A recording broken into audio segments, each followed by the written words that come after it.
Welcome back to the 76 Capital Sports Leadership Show. My name is Wayne Kimmel, managing partner of 76 Capital, the sports tech venture capital company. On this show, I interview top sports entrepreneurs, athletes, and executives who are shaping and many times changing the sports business industry. Today, we're going to talk sports business media with Bo Mattingly, president and executive producer of Sport and Story. Bo, welcome to the 76 Capital Sports Leadership Show. Thanks, Wayne. I might not be at the right place. What you just rolled out, I'm not sure how that involves me. Happy to be here. Oh, man, come on, Bo. We're excited to have you. We're really excited to hear about all the things that you're doing within the sports business industry, the sports media world. And let's get started. I mean, you're the CEO of Sport and Story. And so what is Sport and Story, and how did you create this? You know, Sport and Story has been really sort of a lifelong career journey that evolved into this, you know, for being a local sports guy personally, sportscaster on TV, radio, seeing opportunity, working with others, wanting to do something more than maybe the box that we were living in based on working for big companies. And that was the standard, and that was how we had to do things. Always trying to push outside of that, trying to do something different. And then just being fortunate to have great people come into my life, like Steve Graves, who's been a long time business partner of mine. His business is coaching CEOs and business leaders. I didn't really know anything about business. I knew what I liked in sports, or how to try to push it to a different level, or maybe be somewhat innovative, really just stealing ideas from all over the place. And so eventually we owned a company together for 12 years that was really designed to produce a radio show. And around that time, social media was just sort of hitting its stride a little bit. And so you had all these other platforms that you could create content for. And that would be a spinoff of the radio show. And then in 2016, we worked with Arkansas to produce a show for television on their head football coach at the time, Brent Renaud. And it was really designed just to help Arkansas out, because their coach had this personality. If you were around him for 5 minutes, you liked him. And so how could we show this fun, gregarious guy who's also a football coach? We ended up getting that show on ESPNU, started doing other shows from there. And then eventually that turned into Sport and Story, and the idea of we can do two different things. We can create content for networks, or we can partner with people to create content for traditional streamers or distribution broadcast networks, or we could also do that just for a school. Because now a school or an organization, I say school because we work so much with college athletic departments, but really now organizations can become their own media company. And so how do they do that? You know, that's a massive undertaking. Or just like me, when I need help with anything around the house, I'm probably calling somebody, because it's going to take me forever to put that ceiling fan up, right? So we've just come alongside, you know, different partners and tried to help them create content and monetize it in a variety of different ways while engaging fan bases.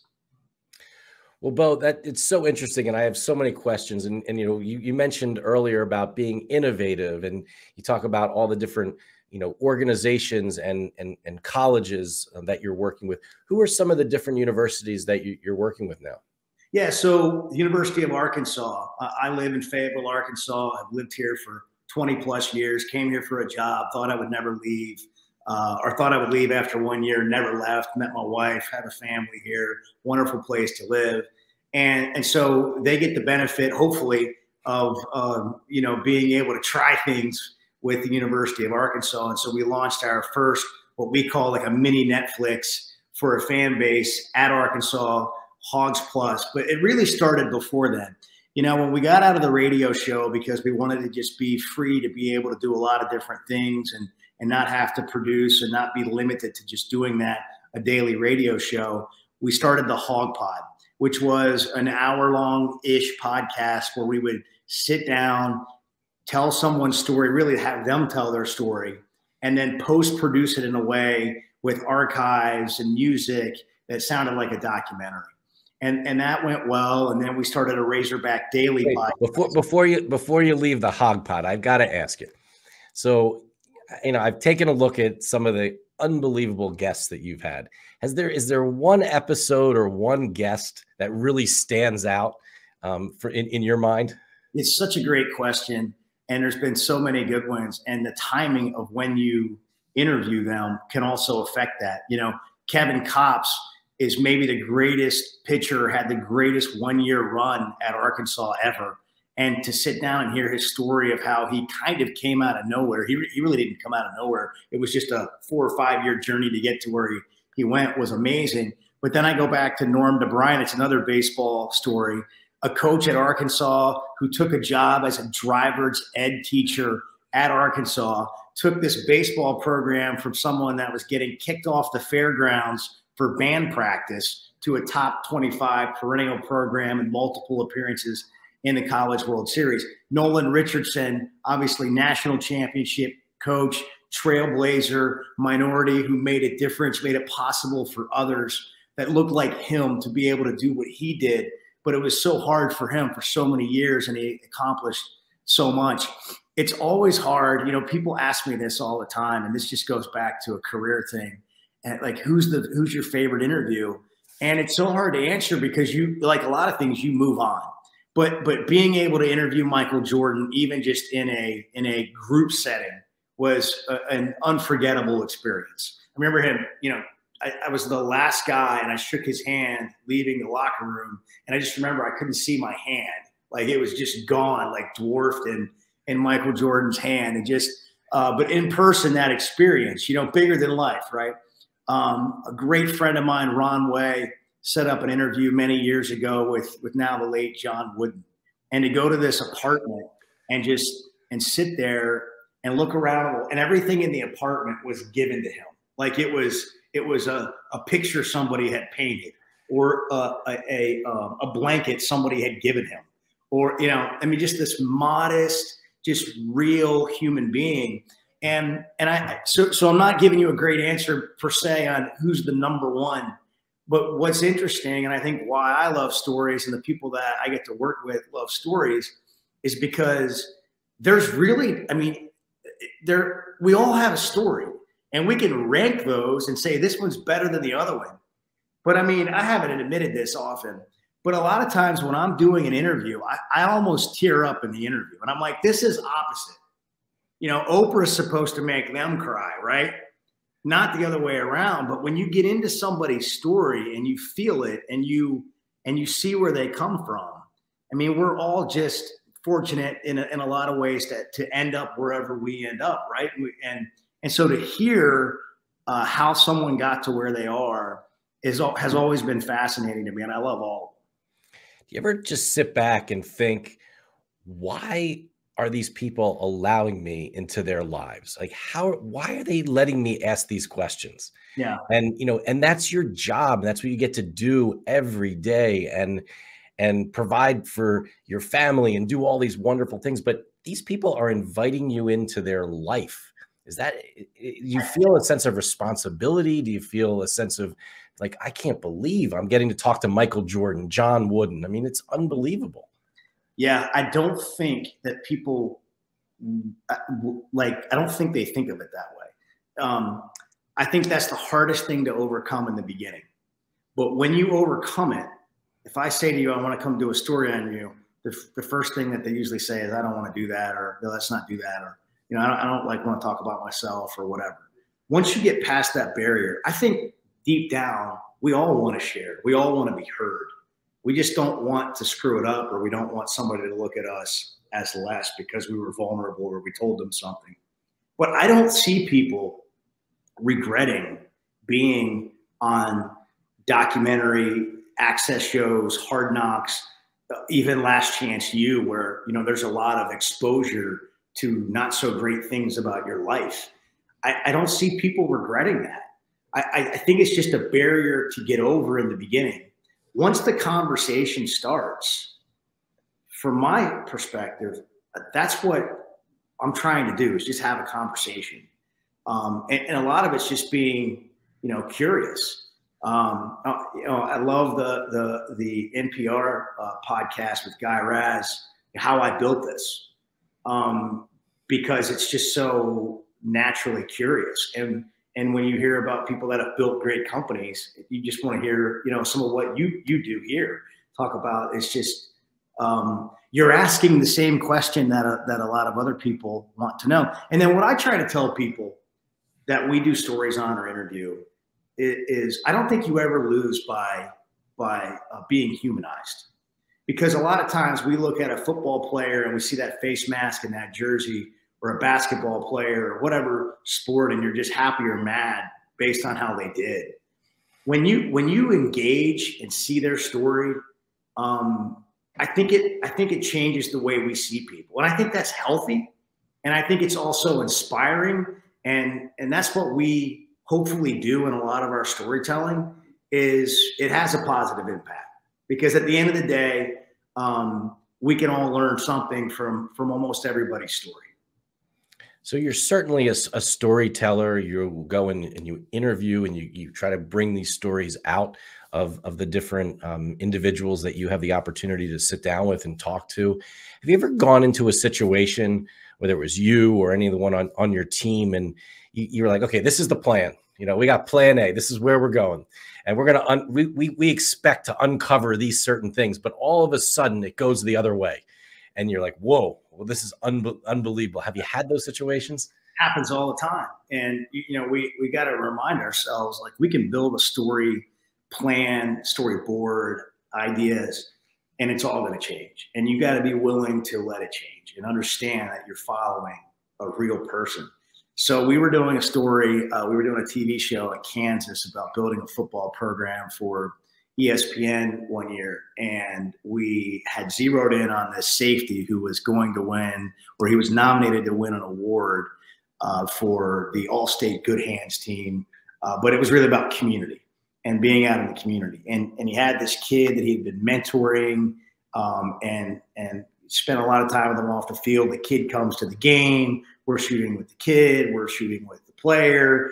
First half, he gets thrown out of the game for targeting. We're like, this is not, we had to put all these resources into doing all this.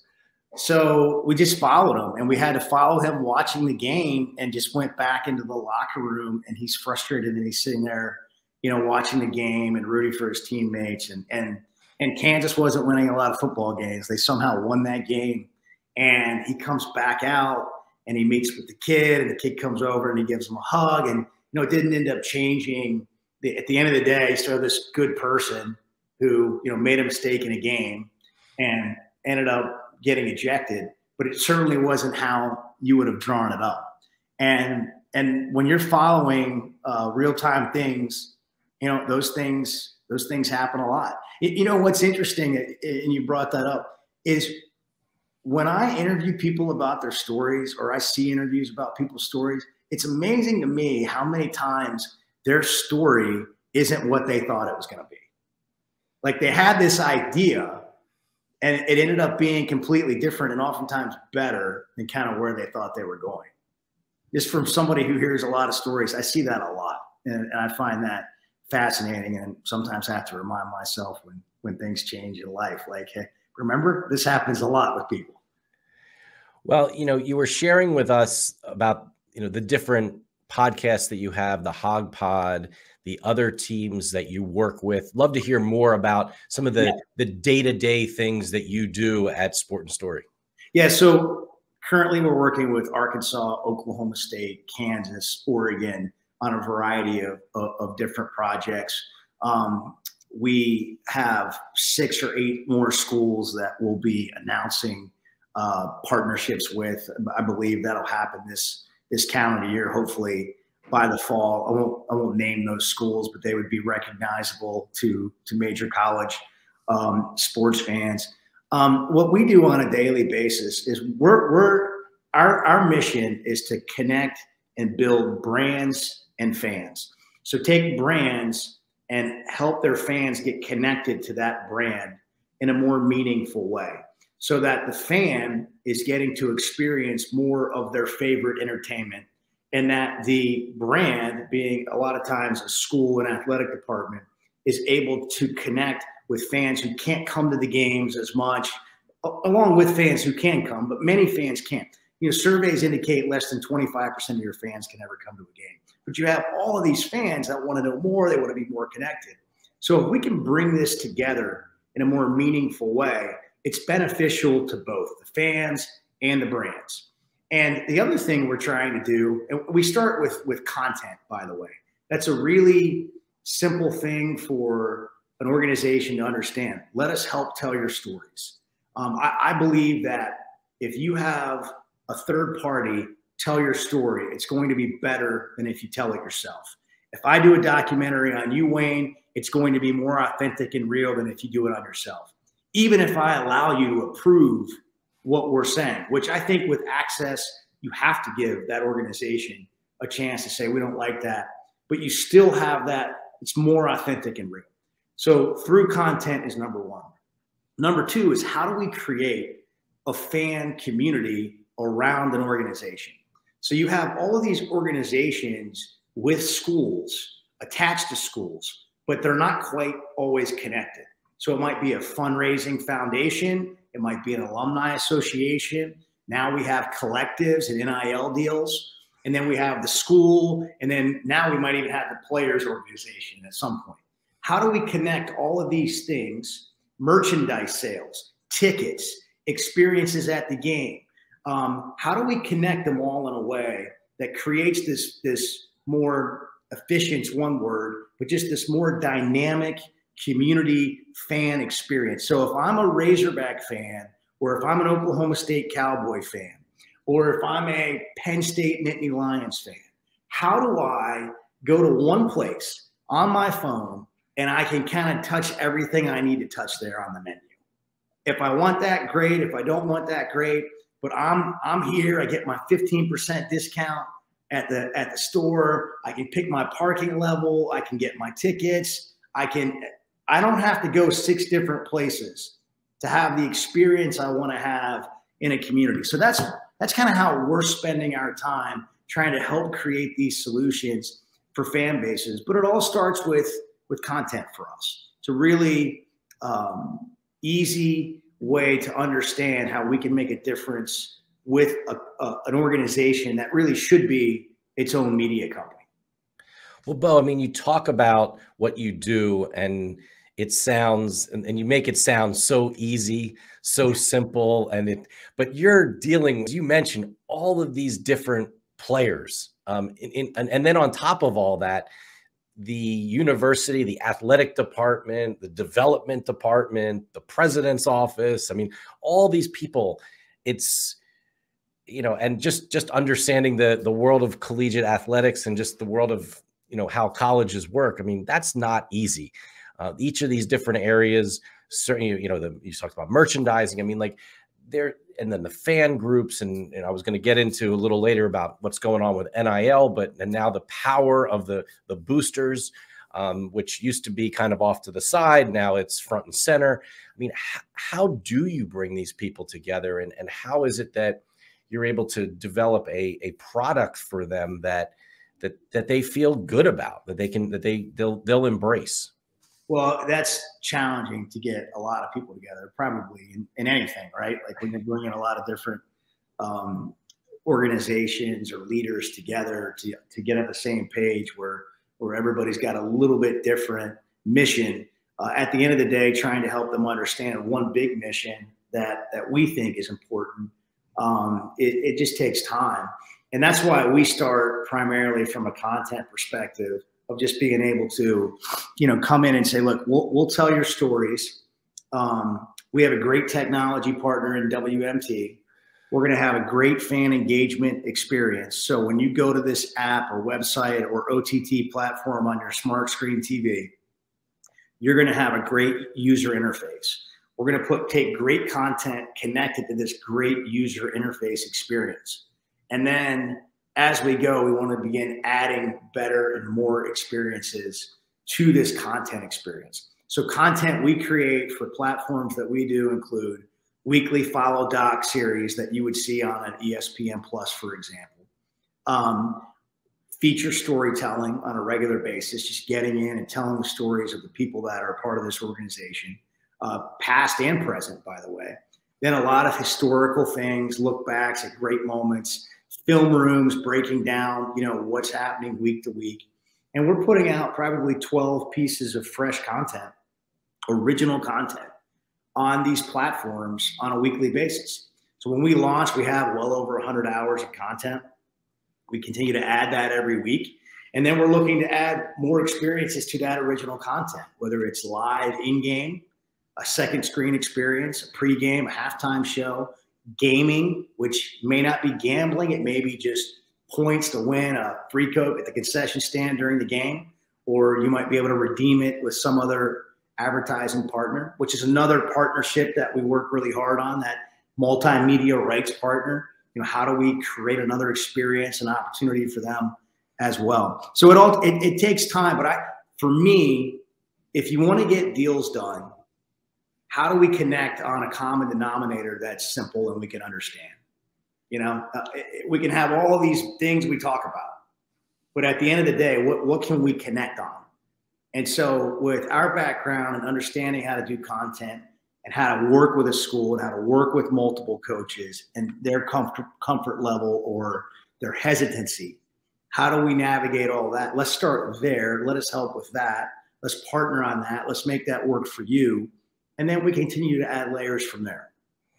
Well, I just love how you're thinking about the future and also how you're thinking about today, which content has to be more immersive. It has to be more actionable. It has to be, I just love how you're thinking about that. And, the idea of how this will fit into gaming, whether that's just gaming, whether that's sports betting, whether that's the metaverse, right? And how this all comes together. Is this something that you and your team spend a lot of time thinking about, kind of always thinking about the next thing, and how do you engage fans for all the groups that you work with? Absolutely. We have a chief of content. His name is Victor Vitarelli. He spent, I believe, 20 years at ESPN and had a lot of different experiences. And over the last 2 years, I don't know if he slept because he's so passionate and interested in how this all works and how it all comes together. And that is at the core of why we do what we do. Is we love doing it. We're passionate about it.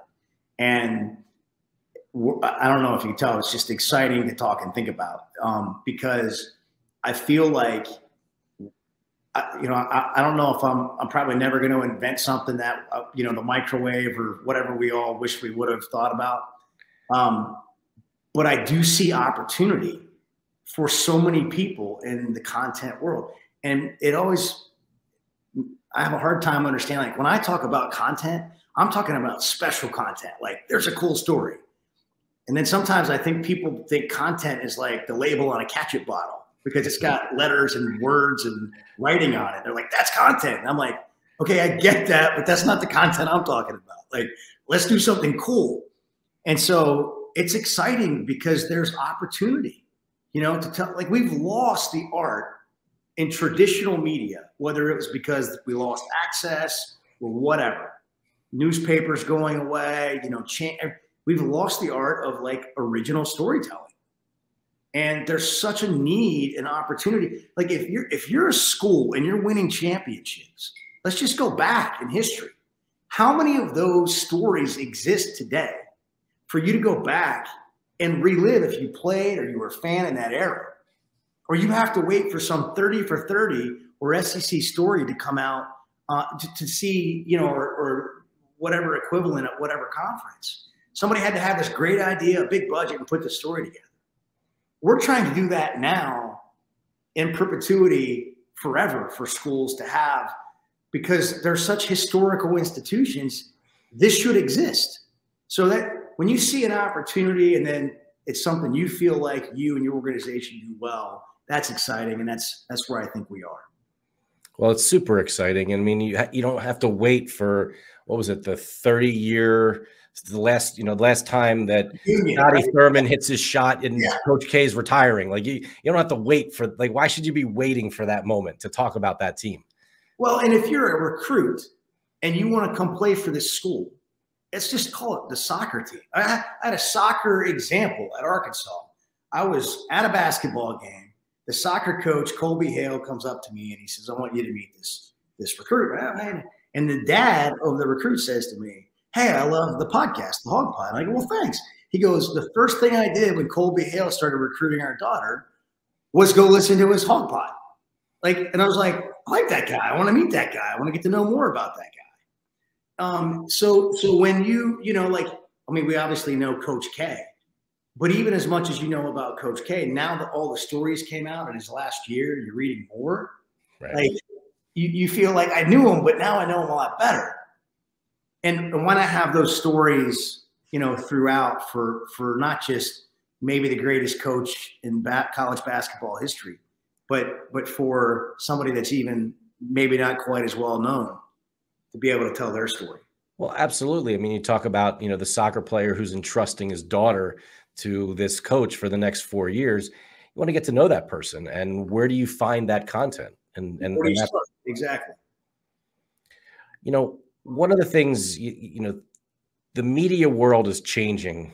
It seems, I was going to say minute by minute. It feels like second by second. You're learning something else is happening. There's a new, whether it's what's happening on Apple TV or Netflix or what ESPN's doing next. I mean, how do you stay up with all these things, and where do you think things are going to go over the next several years? Yeah, it's a great question. I mean, I think you got to be careful not to chase everything, not to think that you're, necessarily falling behind, but to say, hey, how can we help? And where do we believe there's a need? And how do we fit in with that school or that organization in a partnership that is a win for both of us? And I think that there's a lot of opportunity to do that. When I see Netflix or Apple TV or any Amazon having success doing the kinds of shows that we're doing, and it's really encouraging. In my other sort of life, I'm over here as an executive producer helping ESPN or maybe HBO, collaborating on a project or whatever.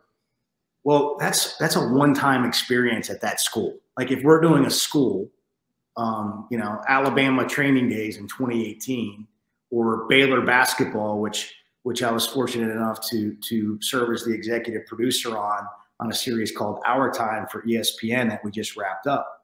Well, Baylor, ESPN's not doing a show again probably on them next year, right? But if you're the Baylor fan base, would you like to see one? Or if you're the Baylor school, would you enjoy telling your stories if you're that athletic department? So every time there's this experience happening, Drive to Survive on Netflix, or hey, now they're on the PGA Tour, now they're onto this thing. To me, that just shows that we're on the right track. But we don't have to have it be this global special experience, such a big story, because we have a built-in audience already, and they would love to have this. And so we work on a business plan that allows that to happen, and for a school to be able to say yes to without having some big financial risk or investment on their side. Yeah, I mean, let's talk about that. I mean, the fan bases of a number, quite frankly, any university out there, the alums, the fans. I mean, it's like another level. I mean, it's like literally like it's a religion to be involved with them. I mean, what happens when you launch at new schools and you start doing sort of your magic? Yeah, so we're still a really young company in terms of building content subscription networks for schools. We launched at Arkansas in September. It's a funny story. We wanted to launch in August. We couldn't get everything ready in time, kind of like construction, but we were sliding to like a couple of weeks, and we're like, oh my gosh, the football season is going to have started. Oh my gosh, Arkansas is playing Texas that weekend, and we can't announce that we're launching Hogs Plus on the Friday before the Texas game. That would be like such a dumb PR move, because the Friday before this renewed rivalry game, nobody's paying attention to anything except tailgates and parties and getting ready for the game. We can't like have a press release, right? Well, we did it because whenever it was ready, we were going to go. Well, they win the game. We're with the athletic director. He's talking to a police officer about whether they should stop the fans from storming the field or not. It goes viral. I mean, 1 million people saw the social media clip, or more than that now. Well, you know, the next day you get 1,000 subscribers. I mean, because everybody saw. I mean, it was just the timing. It was very organic, and it worked. So people respond well. We just hired our chief marketing officer from Washington, Brian Boucher, who's really respected throughout college and serves as the president of a marketing board. He's going to help us reach fans in new and exciting ways. To date, it's been pretty organic. Now we have more of a marketing game plan. But to answer your question, I think when we let fans know what we have, they respond. You know, when you think about what you've done so far, I mean, I got to ask you about your 24/7 college football, Emmy nominated series. What was it like doing that? I mean, tell us about that the story behind that. So worked with a friend of mine, Zach Reeder, out of Los Angeles, and another friend that I work with quite a bit, Jim Jordan, who has a background with NFL films and NASCAR, and now produces a lot of follow documentaries. And we kicked around this idea of, following 6 different teams, 6 ways to Saturday is how we started. And we shopped that around to some networks, and we were in a meeting in New York with HBO, and they liked the concept. And then it became, well, let's do 4 instead of 6. And why don't we make it a 24/7 series? And so we had a lot of conversations, and there was a lot of times where I thought this show is going to happen, and then I thought it's not going to happen. And 24/7, I mean, they're going to produce the show. They're producers and their directors of photography, their DPs, all of these talented people. You're all of a sudden joining like a dream team, so you're getting to work with these people.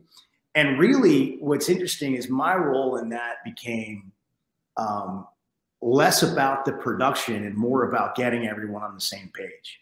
So imagine HBO saying, hey, we have to have, we've got to be able to do this. It's got to be authentic and real.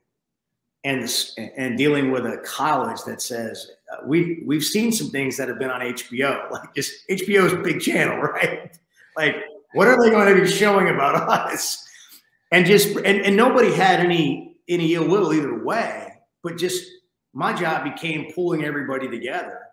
And I think that's what we've been able to do in our organization, is try to build that trust and understanding that, hey, this can be a really good experience for you, the school, which was Florida, Penn State, Arizona State, Washington State.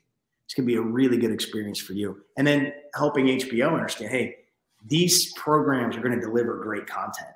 And at the end of the day, everyone's going to be happy. Because that's, I think that's a challenge sometimes when it comes to access, or really a lot of times. And so I was proud of the fact that we were able to successfully navigate that and really work with some of the most talented and amazing people in production in the world. That was a great experience. That's amazing. And Bo, as we start to wind down this show, and again, I really appreciate you being a guest on our 76 Capital Sports Leadership Show. I did notice that recently someone that you worked with, unfortunately, was killed in the Ukraine. And I know from just experience and talking with other people, when you kind of work with someone really closely on a project, you develop sort of an incredible bonds, and you learn a lot about people. And then to have someone pass so early in life, I mean, that must have been just really tough. Brent Renaud directed a series that I was the executive producer on for ESPN Plus, another Our Time series called Our Time UCF Football. It was in the fall. It's funny because he did not really do a lot of that. Most recently, he had done a lot more of sort of humanitarian work. I mean, Brent's life was dedicated to bringing a voice to those who really didn't have it.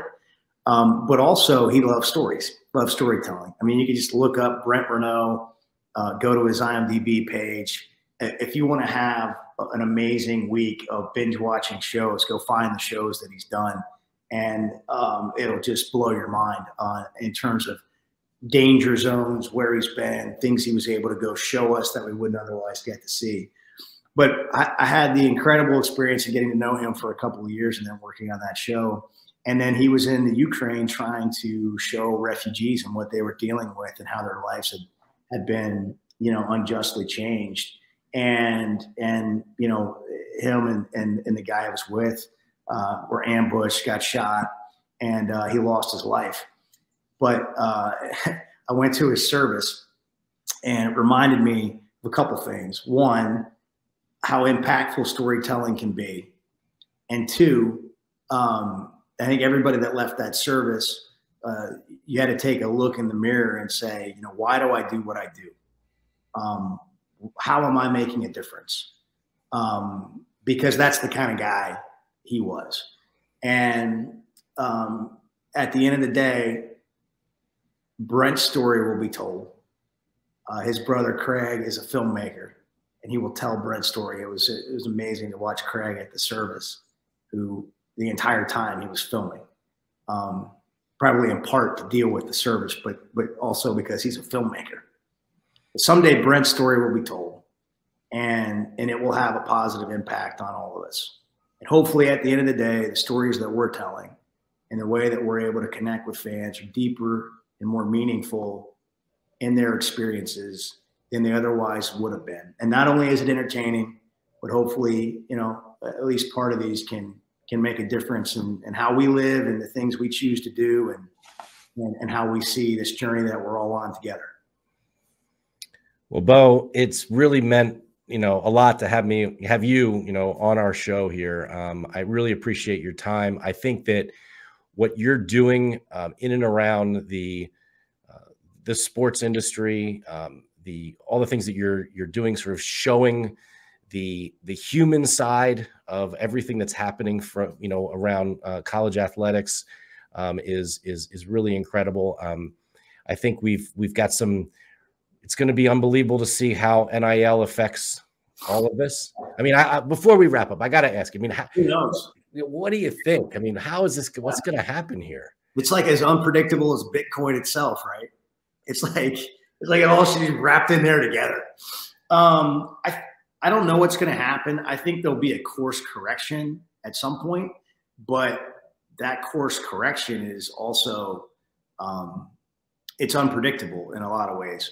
You know, I think we all agreed, maybe not everybody, but most of us agreed, having done a sports talk radio show, this is talked about forever, that yeah, players should be able to be compensated more. The problem is nobody had a good solution. Like every solution you came up with was just a really difficult thing. And so then we had NIL, but like everything else in college athletics, you know, the NCAA as a governing body cannot stay ahead of whatever is trying, you know, whatever the rules are. Like they're not set up that way. That's why the rule book's so big, because every rule came with 7 loopholes. It's going to have 7 more rules. And so then NIL is just the beginning of that. And, you know, one of the things we're trying to do is help bring some of that together, you know, be able to help athletes tell their stories, both with the school and apart from the school. But even that's challenging, as I think now everyone's in such a gray area that they're not quite sure what that means long term. And so it's like today we'll do this, but tomorrow we don't know what's going to happen. And it's a really fascinating time, and probably a lot of lost sleep for a lot of people as well. Well, you're certainly in a really unique position to cover it all, to really see it from a side that many people may not be seeing it. Yeah. The level of trust that you have, I mean, it's pretty amazing. I hope that players, you know, I want to say this the right way, understand the benefit that they get from the exposure they get. And that exposure can lead to more opportunity. And I hope that players don't get to the point where they think they need to be paid for every exposure point that they have. Because if there is no TV, like if you're not on, if your games are not broadcast, or you're not, you know, less people are going to know who you are, and you become less marketable. And so I hope, you know, I hope that there, but again, how do you, I don't know if you've ever done an NIL deal with anybody, but like negotiating with an 18, 19, 20-year-old kid who's got some leverage on you, sort of interesting. A little bit different than dealing with your own kids.